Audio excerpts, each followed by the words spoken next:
Vamos entonces ahora a estudiar cómo están constituidas internamente las válvulas reguladoras de presión como las que se utilizan en el cabezal de gas de las baterías de separadores. Si principiamos, vamos a decir que estas válvulas se clasifican en normalmente abiertas y normalmente cerradas. En la figura tenemos una válvula normalmente abierta. Vamos a mencionar sus partes y vamos a ver por qué se le denomina normalmente abierta. Entonces tenemos la primera parte, la cubierta de acero, es está constituida por dos platos, dos cúpulas, una invertida hacia abajo, otra hacia arriba, que se conectan y en medio se tiene, por medio de tornillos y tuercas alrededor, y en medio tiene un diafragma. Entonces sobre el diafragma tiene un plato que no se muestra en la figura y sobre el plato actúa un resorte, el resorte que se ve en la figura. Este resorte, al actuar sobre el plato, empuja el diafragma hacia arriba y entonces se trae al vástago y levanta al tapón.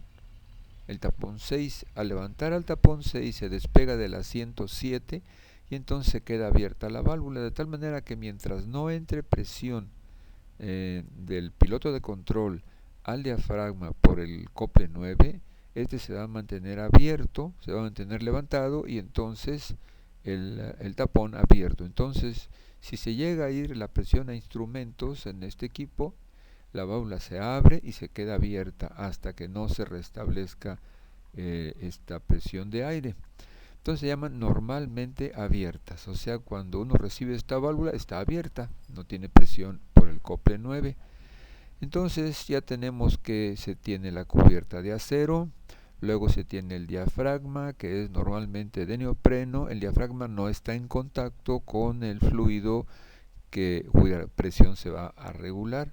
Luego tenemos el resorte de acero inoxidable para darle mayor vida útil, vástago también de acero inoxidable.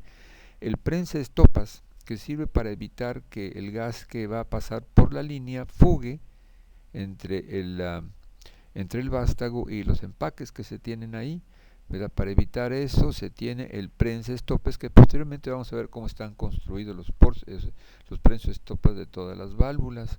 Luego se tiene el tapón de acero inoxidable con alta dureza de carburo de tungsteno en los asientos. En su contacto con los asientos de acero está carburizado, igual que los asientos están carburizados para que tengan larga vida útil, son de muy alta dureza.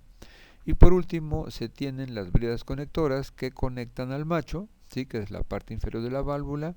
Dice bridas conectoras. En otras ocasiones la válvula tiene rosca hembra en el macho y entonces se llama válvula roscada en lugar de válvula bridada.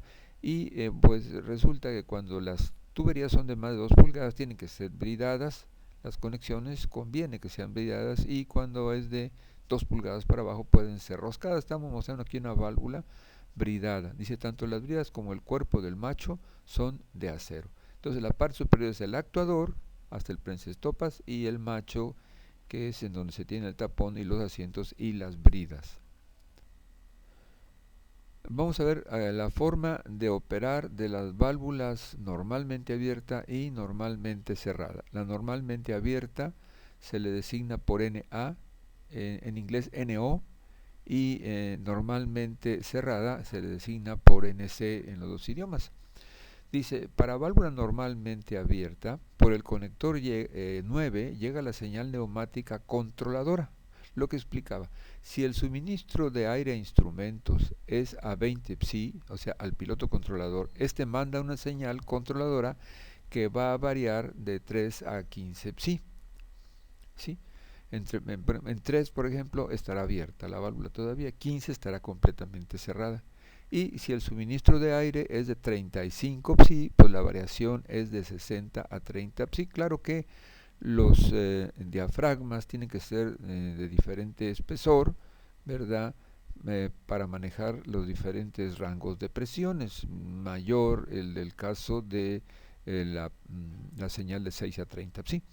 Esta señal actúa sobre el diafragma 2, empujando el vástago y comprimiendo el resorte 3, lo cual hace que el tapón 6 cierre el paso del fluido contra el asiento 7. Si la señal al diafragma disminuye, el resorte vuelve a abrir la válvula proporcionalmente a la disminución de presión. Esta válvula, que se queda abierta sin señal de aire en el diafragma, recibe el nombre de normalmente abierta, abreviado NA. Las válvulas, como la que se ilustra en la siguiente figura, aquí abajito, cuyo tapón, debido a la acción del resorte, cierra de abajo hacia arriba contra el asiento 7, cuando no tiene señal de aire del diafragma, recibe el nombre de normalmente cerrada.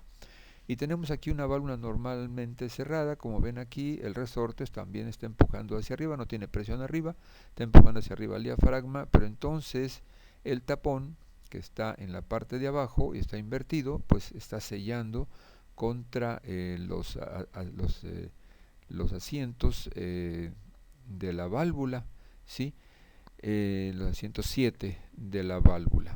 Ok, entonces esta sin aire se queda cerrada y la otra sin aire se queda abierta. Esta es normalmente cerrada, la otra también. La única diferencia está en que el tapón en aquella otra cierra de arriba hacia abajo y en esta cierra de abajo hacia arriba. Ahora se tienen válvulas con dos tapones también, y válvulas con un tapón que les llaman para igual porcentaje de apertura. Aquí las tenemos. Del lado izquierdo se tienen el diseño de válvulas con dos tapones, normalmente abierta, y acá se tiene una válvula roscada con tapón. Vean, el diseño del tapón es distinto para que la respuesta sea tal como se ilustra en la gráfica, que se tenga igual % de incremento de caudal con el % de apertura. Es lineal la respuesta de esta válvula. Y aquí tienen ustedes una figura, unas fotografías de las válvulas, de los dos tipos de válvula.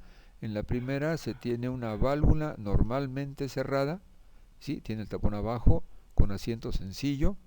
Y acá tenemos una válvula para igual porcentaje, ¿sí? Vean cómo el diseño es de igual porcentaje, normalmente abierta, ¿sí? Esta de arriba es normalmente cerrada, la izquierda es normalmente cerrada y la derecha es normalmente abierta.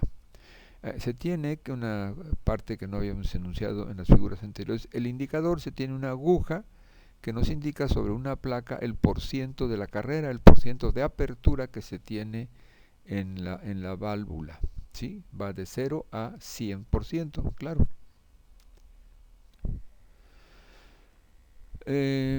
Vamos a ver, también hay válvulas, bueno, a ver, cuando las válvulas son de un solo edificio, se utilizan para cierre hermético, ¿verdad? Para cierre hermético. Y cuando se tratan de válvulas de orificio doble, que tiene dos anillos de asiento en lugar de uno, es de mayor capacidad, maneja más caudal que el de asiento sencillo, ¿verdad? Pero no proporcionan cierre hermético. Si el asiento es de un material suave, sí se logra cierre hermético, pero su duración disminuye. Por último, se tienen otras válvulas cuya forma de abrir y cerrar ya no es por medio de un tapón y asiento, sino por medio de una mariposa, como la que se ilustra en la figura de abajo. Dice válvula de mariposa tipo placa. Y hay un segundo grupo de válvulas de control llamadas de mariposa.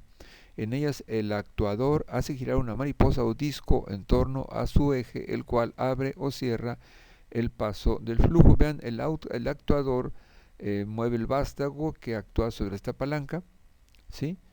Y entonces hace que la mariposa gire y abra o cierra según se mueva hacia abajo o hacia arriba.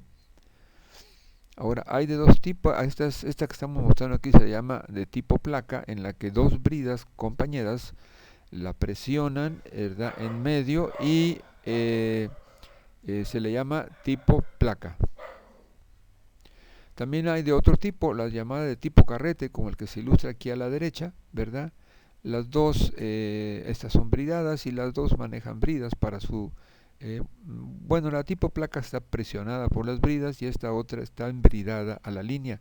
Dice, en igualdad de tamaño y trabajo, estas válvulas tienen mayor capacidad de respuesta, las de mariposa, menor resistencia al flujo, con menor presión diferencial que las de tapón.